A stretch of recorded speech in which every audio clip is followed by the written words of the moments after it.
السلام علیکم، میں ہوں وائس آف دیشانی کے ساتھ سلمان دیشانی۔ دی اکانومسٹ انٹیلیجنٹ یونٹ کے سالانہ سروے کے مطابق امریکہ کے شہر نیو یارک اور سنگاپور دنیا کے سب سے مہنگے شہر ہے، جبکہ پاکستان کے شہر کراچی دنیا کے سب سے سستے شہروں میں شامل ہے۔ واضح رہے کہ نیو یارک پہلی بار اس فہرست میں پہلی نمبر پر آیا ہے۔ گزشتہ سال کی رینکنگ میں اسرائیل کے شہر تل ابیب پہلے نمبر پر تھا، جو اب تیسرے نمبر پر پہنچ چکا ہے۔ اس سروے کے مطابق رواں سال دنیا کے بڑے شہروں میں رہائش کے خرچ 8.1% تک بڑھ گیا۔ اس مہنگائی کی وجوہات میں یوکرین اور روس کے درمیان جنگ کے ساتھ ساتھ کرونا کی وبا کے بعد سامان کی رسد کی فراہمی پر پڑنے والے دباؤ سر فہرست ہے۔ مہنگائی کے اس عالمی لہر سے ترکی کے شہر استنبول سب سے زیادہ متاثر ہوا، جہاں قیمتوں میں 85% تک اضافہ ہوا، جبکہ ایران کے دارالحکومت تہران میں 56% تک اضافہ ہوا۔ امریکہ میں بھی افراط زر میں اضافہ ہوا اور یہی وجہ ہے کہ اس سال نیو یارک نے مہنگے شہروں کی فہرست میں ترقی کی ہے۔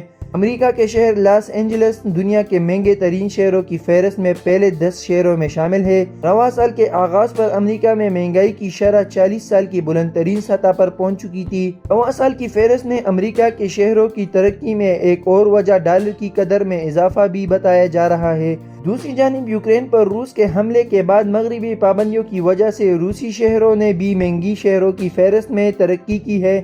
میکسیکو 70ویں نمبر سے 30ویں نمبر پر پہنچ چکا ہے۔ دی اکانومسٹ انٹیلیجنٹ یونٹ کے سالانہ سروے میں دنیا کے 172 شہروں کا موازنہ کیا گیا، تاہم اس بار یوکرین کے شہر کیو کو اس سروے میں شامل نہیں کیا گیا۔ اس سروے کی سربراہی کرنے والوں نے بتایا کہ یوکرین جنگ اور روس پر مغربی پابندیوں کے ساتھ ساتھ چین کی زیرو کورونا پالیسی نے بھی عالمی رسد کی فراہمی میں مسائل پیدا کیے۔ ان کا کہنا تھا کہ اس کے ساتھ ساتھ ایکسچینج ریٹ میں اتار چڑھاؤ اور شرح سود میں اضافے کی وجہ سے دنیا بھر میں مہنگائی بڑھ گئی۔ انہوں نے بتایا کہ 172 شہروں میں جس طرح مہنگائی بڑھی وہ 20 سال کے دوران سب سے زیادہ تھی۔